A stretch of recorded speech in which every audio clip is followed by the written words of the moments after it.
Assalamualaikum warahmatullahi wabarakatuh.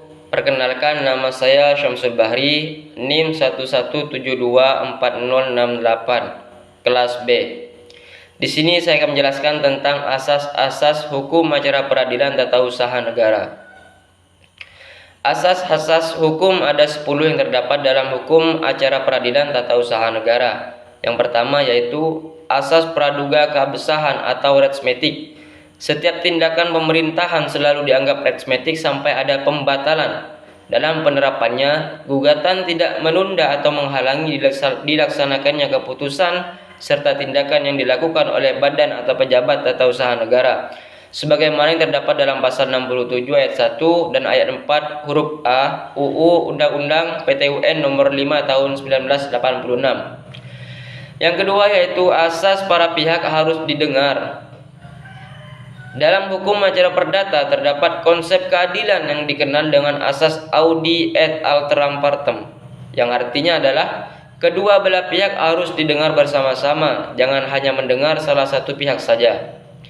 Terus yang ketiga yaitu asas kesatuan beracara, asas penyelenggaraan kekuasaan kehakiman yang merdeka dan bebas dari segala macam intervensi dari luar.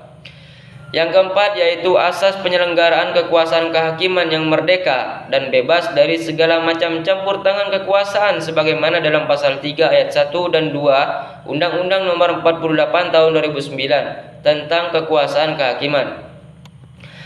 Kekuasaan kehakiman di Mahkamah Konstitusi yakni asas kekuasaan kehakiman yang berkenaan dengan penyelenggaraan kekuasaan kehakiman. Selain itu dibahas pula kedaulatan rakyat tidak dibatasi oleh UUD, tetapi secara bebas dilakukan oleh kemerdekaan dari segala macam bentuk pengaruh dan campur tangan kekuasaan. Yang kelima yaitu asas peradilan dilakukan dengan sederhana, cepat dan biaya ringan. Sebagaimana dalam pasal 4 ayat 2 Undang-Undang nomor 48 tahun 2009, pengadilan membantu mencari keadilan dan berusaha mengatasi segala hambatan dan rintangan untuk tercapainya peradilan yang sederhana, cepat dan biaya ringan.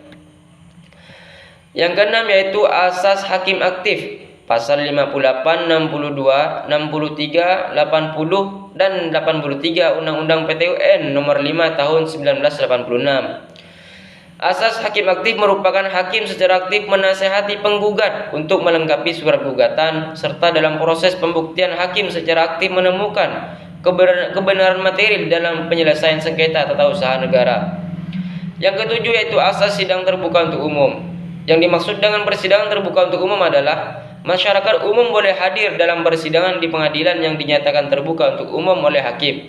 Semua putusan pengadilan hanya sah dan mempunyai kekuatan hukum apabila diucapkan di sidang terbuka untuk umum, sebagaimana dalam pasal 13 ayat 1 Undang-Undang 48 tahun 2009. Semua sidang pemeriksaan pengadilan adalah terbuka untuk umum kecuali undang-undang menentukan lain.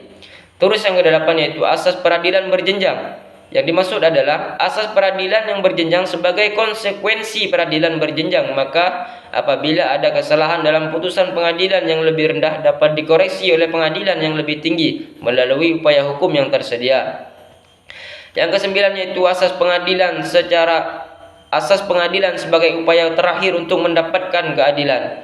Sebagaimana dalam pasal 48 Undang-Undang PTUN ayat 1, dalam hal suatu badan atau pejabat tata usaha negara diberi wewenang oleh atau berdasarkan peraturan perundang-undangan untuk menyelesaikan secara administratif sengketa tata usaha negara, maka batal atau tidak sah dengan atau tanpa disertai tuntutan ganti rugi dan atau administratif yang tersedia.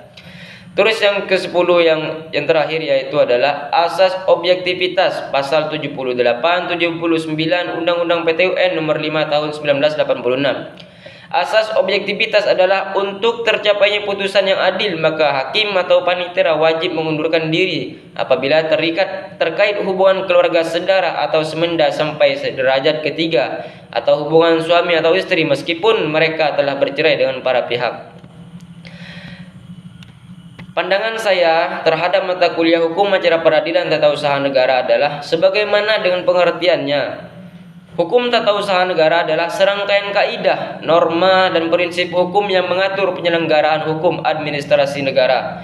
Pada hukum Indonesia, kekuasaan hukum tata usaha negara diselenggarakan oleh sebuah peradilan tata usaha negara di dalam lingkungan Mahkamah Agung. Serta hukum tata usaha negara mengatur tentang proses dan tata cara berperkara di PT-UN, sehingga kerap pula disebut sebagai hukum acara PT-UN secara umum. Hukum acara PT-UN mengatur tentang tindakan seseorang atau pribadi maupun badan hukum yang mempertahankan hak-hak dan cara untuk mempertahankan dan menegakkan hukum administrasi negara di muka peradilan tata usaha negara. Mungkin hanya ini yang dapat saya sampaikan, kurang lebihnya mohon maaf. Wassalamualaikum warahmatullahi wabarakatuh.